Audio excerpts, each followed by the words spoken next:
और आदरणीय आदरणीय हमारे गुरु इस पैनल में जितने बने हुए हैं, क्योंकि हमारे जितने भी गुरु हैं वाकई में एक से बढ़कर एक हैं। हमारे आदरणीय गुरुओं का मान सम्मान और उनकी बातें और हमारी आदरणीय गुरु माँ सभी को सुधा केशरवानी का सादर सादर नमन है, अभिनंदन है, स्वागत है। इस पैनल में जितने साथी बने हैं सभी को सादर नमन है, सभी का अभिनंदन करती हूँ और समय को ना गवाते हुए उस शख्सियत का धन्यवाद कर दूं और उनकी एक नाम, एक पहचान, एक मुकाम है। वाकई में केडी प्रथापन सर और शरीना मैम का तहे दिल से इस पैनल का जो स्वागत किए, जो आविष्कार किए, उनका तहे दिल से नमन है। और सभी कोई पेन डायरी लेके बैठे, क्योंकि आज की शख्सियत जो भी आ रही है ट्रेनिंग सेशन को लेने के लिए कुछ ऐसी बातों को रखती हैं जो अपने जीवन में एक नया मुकाम हासिल करने के लिए, नई बातें सिखाने के लिए उसको प्रोत्साहित करती है और हमेशा आगे बढ़ने की ओर प्रेरणा देती हैं। तो उनका नाम और उनको इनवाइट करने से मतलब मैं बस सहमत नहीं हूँ, सभी कोई उनका तालियों द्वारा स्वागत करें। So Seema Singh Rajput ma'am, welcome ma'am ji, welcome. अभिनंदन है ma'am, welcome ma'am, welcome. Welcome ma'am, welcome welcome. First welcome, स्वागत है मैम। Most welcome ma'am. जी, सभी का तहे दिल से बहुत बहुत धन्यवाद है। मेरी आवाज क्लियर है सुधा मैम? जी मैम जी। जी। चलिए, सभी का पुनः एक बार तहे दिल से धन्यवाद है और आपका भी बहुत बहुत धन्यवाद है सुधा मैम।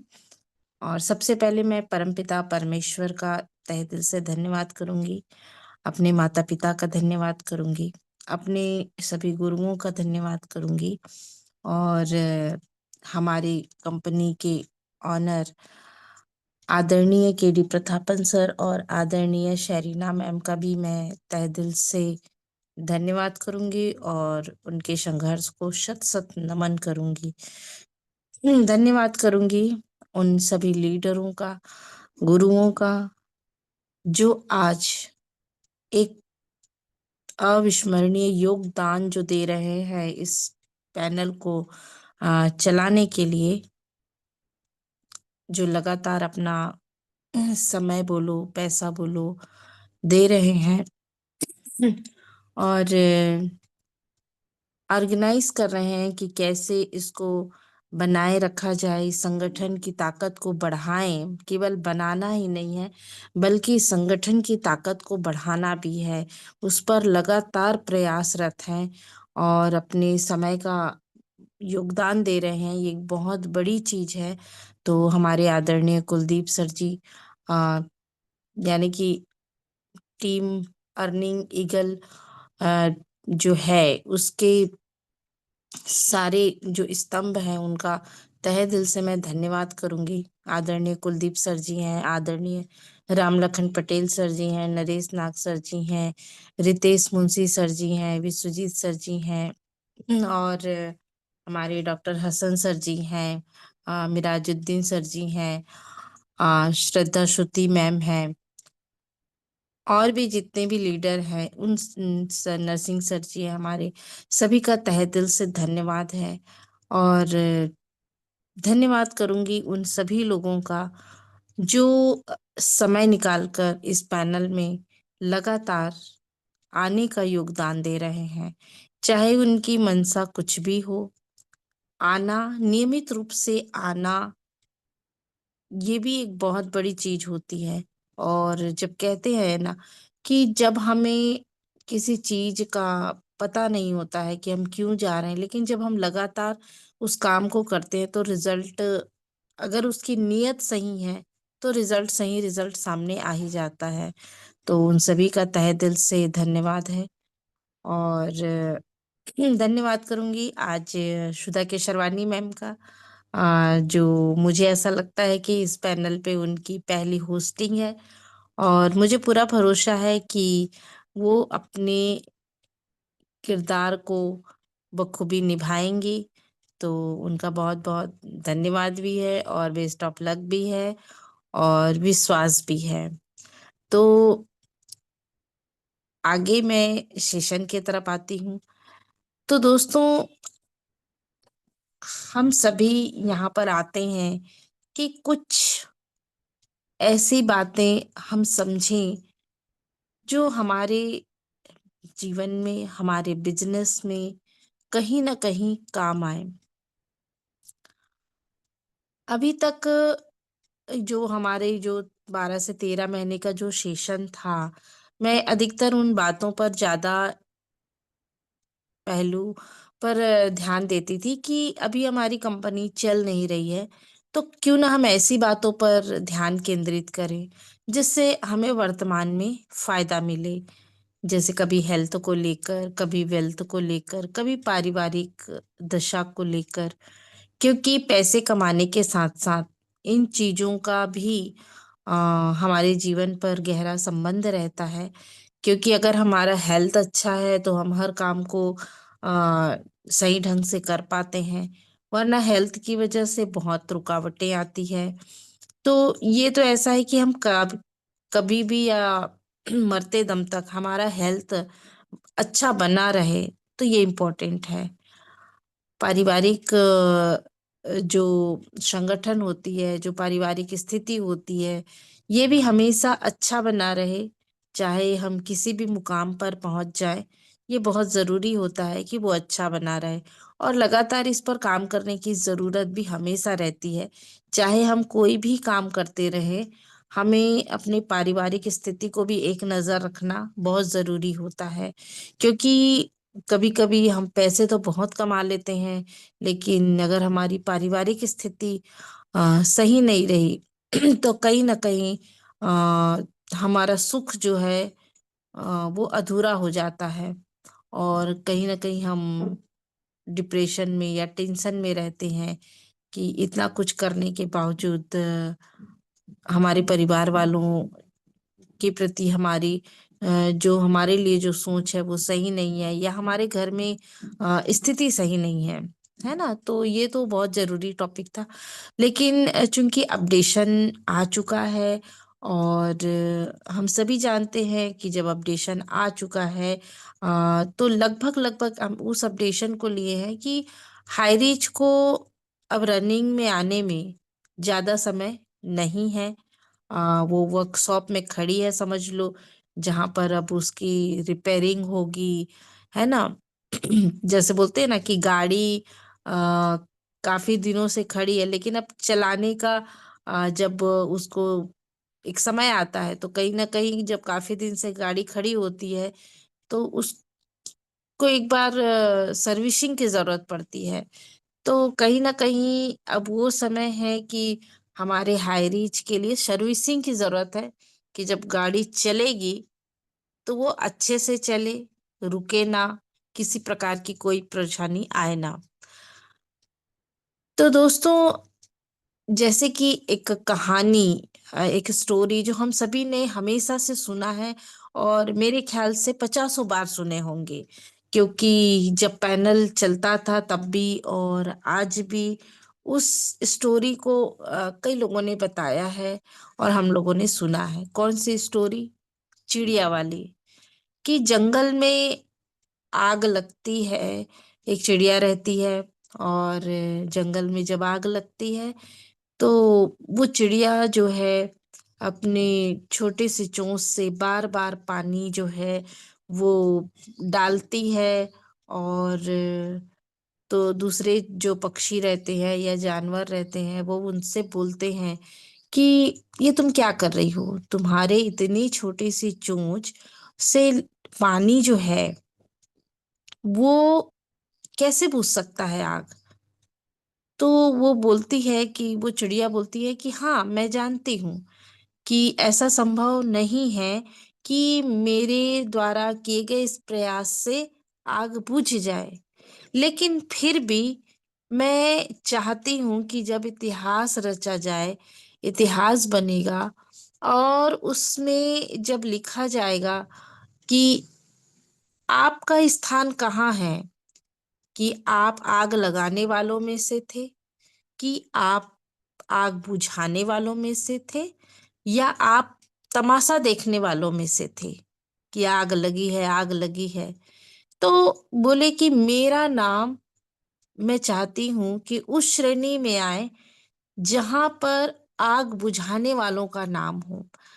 आग बुझेगा नहीं बुझेगा ये मुझे नहीं पता, पर मेरा नाम यहाँ आना चाहिए और इसीलिए मैं सतत प्रयास कर रही हूँ। यानी कि उसकी नीयत और सोच सही थी, रिजल्ट का नहीं पता था। तो दोस्तों, ये स्टोरी को बताने के पीछे रीजन ये कि हमने पचासों बार सुने और बड़े बड़े लीडरों के मुंह से सुने, लेकिन ये स्टोरी सिर्फ सुनने के लिए नहीं है। ये स्टोरी ऐसा नहीं है कि कभी जंगल में आग लगेगी तो हम जाएंगे और वहां पानी लेकर जाएंगे और बुझाएंगे। हमें नहीं पता जंगल की आग बुझेगी कि नहीं बुझेगी। तो ये स्टोरी को रखने के पीछे जंगल में आग लगाने या हमारा उस समय सहयोग देने से बिल्कुल नहीं है। हम सभी समझदार हैं, हम सभी इस बात को समझते भी हैं कि ये स्टोरी को बताने के पीछे किसी वर्तमान में चल रहे किसी परेशानी के समय आपका क्या योगदान है, इस बात को समझने का है। तो केवल ये एक सुनने वाली स्टोरी नहीं है कि ऐसे सिर्फ हम सुने और मजा लें। ये स्टोरी बताने के पीछे हमेशा ही एक उद्देश्य ये रहा है सभी का कि इस स्टोरी को हम अपने जीवन में शामिल करें और हर उस परेशानी के समय उसमें हमारी भूमिका क्या है, इस बात पर गौर करें। तो आज बात आती है हाई रीच की, और बात आती है हाई रीच के साथ हमारे सोच की, हमारी वस्तु स्थिति की कि हमारी वस्तु स्थिति क्या है। क्या हम उन लोगों में खड़े हैं जो हाई रीच को और ज्यादा परेशानी में डालने के लिए अपने कर्मों को कर रहे हैं, है ना? जैसे कि फॉर एग्जाम्पल कुछ ऐसे यूट्यूबर हैं और कुछ ऐसे लीडर भी हैं जो हाई रीच से अच्छा खासा पैसा भी कमाए, लेकिन उसके बावजूद हाई रीच में ही गड्ढा खोदने के लिए अपना योगदान दिए। अब मुझे डायरेक्ट तो नहीं पता, लेकिन इनडायरेक्ट तो पता है कि ऐसे लीडर भी हैं जिनके नाम को हम लोग बड़े ही इज्जत मान सम्मान से देते थे, लेकिन बाद में जब हाई रीच में परेशानी आई तो हमने उनके बारे में ये भी कहानी सुने कि वो आग में और घी डालने वाला काम भी किए हैं। जैसे कि मैं नाम लेने में मुझे हर्ज नहीं है, हो सकता है वो सही हो सकता है वो गलत हो, लेकिन हम जब नाम लेंगे तभी सामने वाले की व्यक्ति तो सामने आएगी। अगर हम गलत होंगे तो सामने वाले के तरफ से या उनके जानकार व्यक्ति के तरफ से बात आएगी कि नहीं ऐसा नहीं है। लेकिन अगर हम बात नाम नहीं रखेंगे तो शायद नाम भी उनका व्यक्तित्व का उजागर भी नहीं होगा। तो जैसे जो भी जोसेफ सर के बारे में हम लोग उन्हें एक ऐसे व्यक्तित्व के बारे में से जोड़कर रिलेट करके रखे थे कि वो कृष्ण है।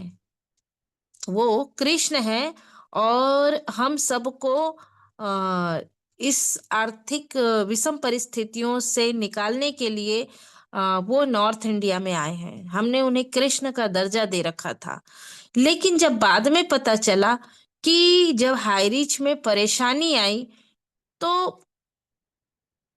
उन्होंने, जैसा कि वो बताते हैं कि मेरी स्थिति ऐसी नहीं थी, मैं यहाँ से एक पैसा तो कमाया लेकिन इतने सारी जगह इन्वेस्टमेंट किया कि मैं आर्थिक स्थिति में परेशानी में आ गया था, इसलिए मैंने दूसरी कंपनी ज्वाइन किया।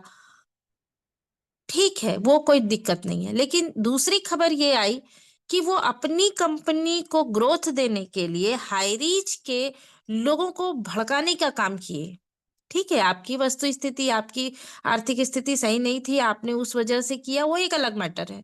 लेकिन आपने अपनी कंपनी को ग्रोथ देने के लिए लोगों के भावनाओं से खेलने लगे और कंपनी की भावनाओं से खेलने लगे और कंपनी के लोगों को भी अपने हाई रीच के विरोध में ले जाने लगे और हाई रीच को भी प्रॉब्लम में डालने के लिए आपने गलत जानकारी जो है ईडी को भी पहुंचाया, जहां मैंने सुना है, क्योंकि मुझे डायरेक्ट नहीं पता जो, लेकिन मैं जो सुनी हूँ वो बात में रख रही हूँ।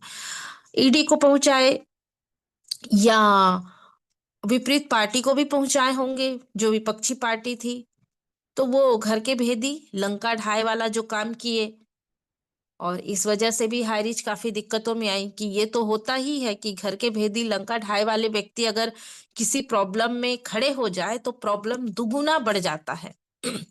तो क्या हमारी जगह ऐसे लोगों में है, मैंने एक एग्जाम्पल बताया, या ऐसे लोगों में है जो एक नन्ही चिड़िया की तरह, हमें नहीं पता कि हमारे योगदान से हाईरीच को क्या मिलेगा, हमें नहीं पता कि हमारे योगदान से हाईरीच को हम उबार पाएंगे या नहीं उबार पाएंगे, लेकिन हम उस नन्ही चिड़िया की तरह खड़े होकर साथ देकर, चाहे जिस भी रूप में हो, जैसे मैंने कहा ना कि इस पैनल में अगर आप उस नियत से आते भी हैं कि चलो हम एक भीड़ की हिस्सा बनते हैं और हम खड़े होते हैं ताकि इतने लोग पैनल में आएंगे, संगठन में रहेंगे, दिखेगा, हमारे आने से कुछ हो नहीं रहा है, ना हम पार्टिसिपेट कर रहे हैं, ना हम कुछ कह रहे हैं, लेकिन मात्र आपके आ जाने से ये दिखता तो है कि 100-150 लोग संगठन में खड़े हुए हैं।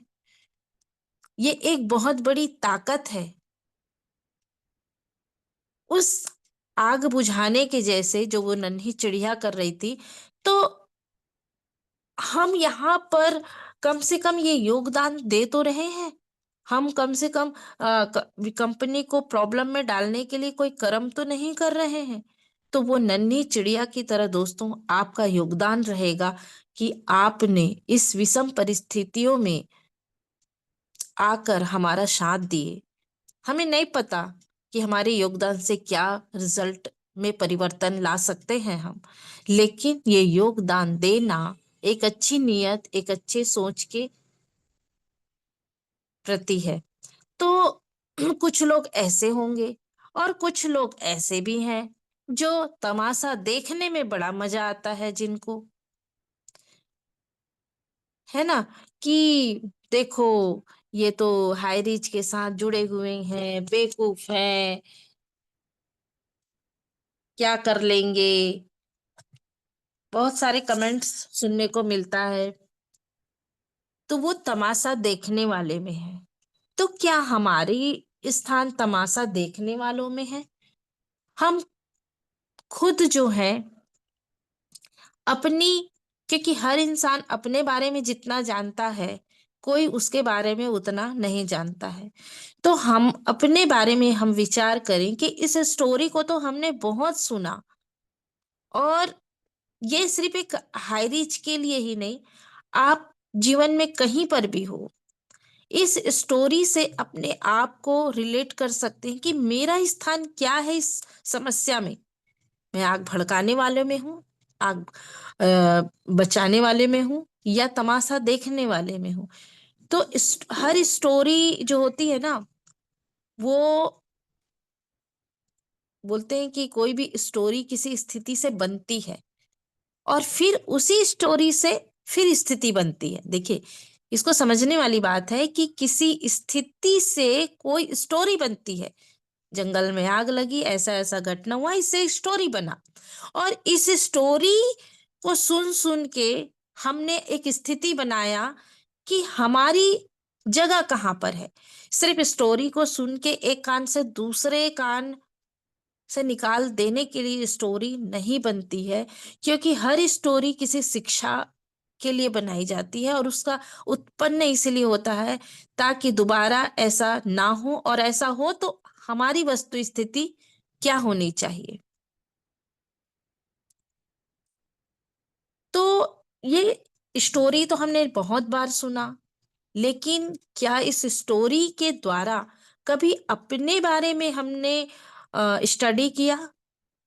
जीवन में चाहे कोई भी घटना हो, हाई रिच के लिए भी और अदर घटनाओं के लिए भी, तो क्या हमने अपने बारे में इस पर डिस्कशन किया अपने आप से कि मेरी क्या स्थिति है, मैं कहाँ खड़ा हूँ, मैं कहाँ खड़ी हूँ? तो दोस्तों, अगर हम स्टोरी को सुनने के बाद अगर उसे अपनी जिंदगी से जोड़ते हैं, तो उस स्टोरी का सही फायदा हमें मिल सकता है, चाहे वो कोई भी स्टोरी हो। तो स्टोरी से हमें इस स्टोरी से आज के डेट पे हमें ये समझना है कि मेरी जगह कहाँ है। और अगर कोई आपको ये कहता है कि अरे यहाँ खड़े रहने से क्या फायदा हुआ, क्या मिलने वाला है। क्योंकि दोस्तों, मैं एक प्रैक्टिकल फिर उदाहरण दूंगी, क्योंकि मैं हमेशा ही प्रैक्टिकल बातें करना पसंद करती हूँ और प्रैक्टिकल चीजों को समझने का प्रयास करती हूँ। क्योंकि कल्पना में जीना, कल्पना में कुछ अच्छी चीजों को सोचना अच्छी बात है, पर कल्पना में रहकर जिंदगी जिया नहीं जा सकता है। अभी जब अपडेशन आया, अभी जब 26 जनवरी का जब प्रोग्राम हो रहा था, तो अ, विश्वजीत सर ने जो हम लोगों के वो बनाए थे, स्लाइड बनाया हुआ था, सर और मेरा होस्ट और को होस्ट वाला, तो मैंने उसे अपने अपने उसमें लगा दिया था, स्टेटस में। तो स्टेटस में लगाने से कुछ लोगों की नजर उस स्टेटस पर पड़ी, तो वो देखे कि अच्छा, मतलब ये अभी भी हाईरिच से जुड़े हुए हैं, और इसका मतलब ये है कि ये अदर कंपनी अभी नहीं कर रहे हैं। तो नजर में आ गए कि अभी ये क्या है, रिक्त स्थान है, हम इसका इस्तेमाल कर सकते हैं। मैं लीडर का नाम नहीं लूंगी, लेकिन हमारे हाईरिच के जाने माने लीडर है, जो लगातार लगातार मुझे व्हाट्सएप में अपनी कंपनी का प्रोग्राम का वो भेज रहे हैं, डेली या कुछ दिन छोड़ के ऐसे भेज रहे हैं। उस दिन से मैं देख, पहले तो फोन लगाए तो स्थिति ऐसी हुई कि मेरे से बात नहीं हुई। फिर मुझे नहीं पता था वो क्यों फोन लगाए हैं, मुझे लगा कि शायद देखे तो हाई रीच का अपडेशन जानने के लिए या कुछ वजह से लगाए हूँ। फिर मैंने लगाया तो फिर बात नहीं हो पाई, तो उसके बाद मेरी बात ही नहीं हुई और मैंने कोशिश भी नहीं किया बात करने का। तो वो व्हाट्सएप में मुझे लगातार अपनी कंपनी का, जिस भी कंपनी में वो काम करते हैं उस कंपनी का, मुझे लगातार आईडी, जूम आईडी भेज रहे हैं, लेकिन मैं उस पर ध्यान ही नहीं दे रही हूँ। तो इस तरीके से आपके पास भी कुछ लोग आएंगे, हो सकता है बात भी हो, तो वो यही बोलेंगे कि अरे बेवकूफ हो आप लोग, तो कहाँ खड़े हो, हाई रीच कहाँ आने वाला है, आएगा भी तो क्या कर लोगे, कौन आपका साथ देगा, न जाने कई प्रकार की बातें आ सकती है। उस समय आप इस स्टोरी के माध्यम से आप उनको रियलाइज करा सकते हैं कि भाई मुझे नहीं पता, मैं वो नन्ही चिड़िया हूं, मुझे नहीं पता कि क्या होगा। क्योंकि ऐसे लोगों के सामने ज्यादा अच्छी बातें रखना भी अपना बेइज्जती कराना है, क्योंकि जो समझ के भी ना समझ हो उन्हें समझाना बेकार है। तो हम वहां पर अपने आप को ये रख सकते हैं कि हमें नहीं पता सर, या हमें नहीं पता मैम कि क्या होगा, ठीक है जो होगा होगा, हमें नहीं मालूम, लेकिन मेरा स्थान क्या होगा। मेरा स्थान वो नन्ही चिड़िया की तरह है, जिसे हमेशा हर नेटवर्क मार्केटिंग कंपनी के लोग क्योंकि ये मैं पहले भी जिस कंपनी में काम करते थे तो वहां पर भी सुना, अदर जगह भी सुना, तो ये हर नेटवर्क मार्केटिंग कंपनी के लोग इस स्टोरी को सुनाते हैं।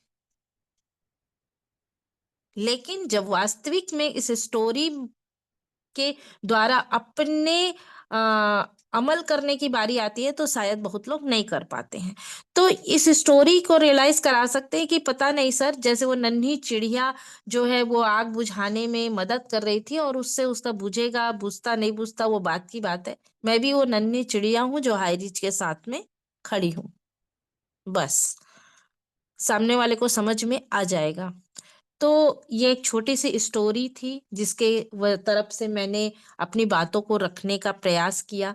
क्योंकि जो घटना को मैं देख पा रही हूँ कि अपडेशन के बाद भी लोग जो हैं वो कमी नहीं कर रहे हैं, कि चलो जब यहाँ तक, ये नहीं कह रहे हैं कि भाई आपने इतना दिन इंतजार किया तो ठीक है और इंतजार कर लो, जब तक अब अपडेशन आ ही गया है तो हो सकता है, एक पॉजिटिव अपडेशन आया है तो हो सकता है कि जल्दी आ जाए, तो आप इंतजार करें, ये नहीं, बल्कि और कोशिश कर रहे हैं कि हाई रीच आ जाएगा तो ये लोग हमारे हाथ से निकल जाएंगे, तो उससे अच्छा हाई रीच आने के पहले इनको खींच लिया जाए अपने साथ।